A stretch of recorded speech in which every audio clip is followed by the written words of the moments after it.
ইমাম Ghazali girls school and কলেজে ABS ফাউন্ডেশনের উদ্যোগে শিক্ষার্থীদের মাঝে গাছ বিতরণ করা হয়েছে। পরিকল্পিত বনায়ন করি, সবুজ বাংলাদেশ গড়ি, এই প্রতিপাদ্য নিয়ে ইমাম গাজ্জালী গার্লস স্কুল অ্যান্ড কলেজে এবিএস ফাউন্ডেশনের উদ্যোগে শিক্ষার্থীদের মাঝে গাছ বিতরণ করা হয়েছে। এতে কলমের আম, লেবু, পেয়ারা, ফুলের চারা, মহুয়া, সোনালী এবং ঔষধি নিম গাছ বিতরণ করা হয়। সোমবার দুপুরে ইমাম Ghazali girls school and college মিলনায়তনে অধ্যক্ষ সুরাইয়া সুলতানার সভাপতিত্বে আলোচনা সভায় প্রধান অতিথির বক্তব্য দেন ইমাম গাজ্জালী ট্রাস্ট ও ইমাম Ghazali girls school and college পরিচালনা পরিষদের সভাপতি আলহাজ আব্দুল কাশেম।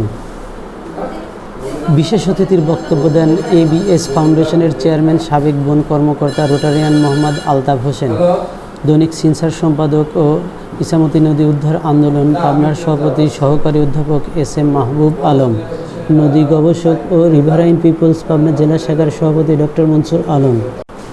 বক্তাগণ বলেন, আমাদের বাড়ি, স্কুল, কলেজের আঙিনা পরিবেশসম্মত হওয়া চাই। আমাদের পরিকল্পিত বনায়ন করতে হবে, পাশাপাশি নগরায়ন করতে হবে। তাহলে পরিবেশ বাঁচবে, দেশের টেকসই উন্নয়ন সম্ভব হবে।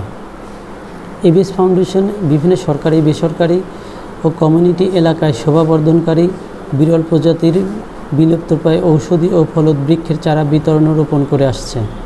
বক্তাগণ শিক্ষার্থীদের উদ্দেশ্যে আরও বলেন, এই চারাগুলো রোপণ করে যত্ন নিতে হবে, সঠিক পরিচর্যা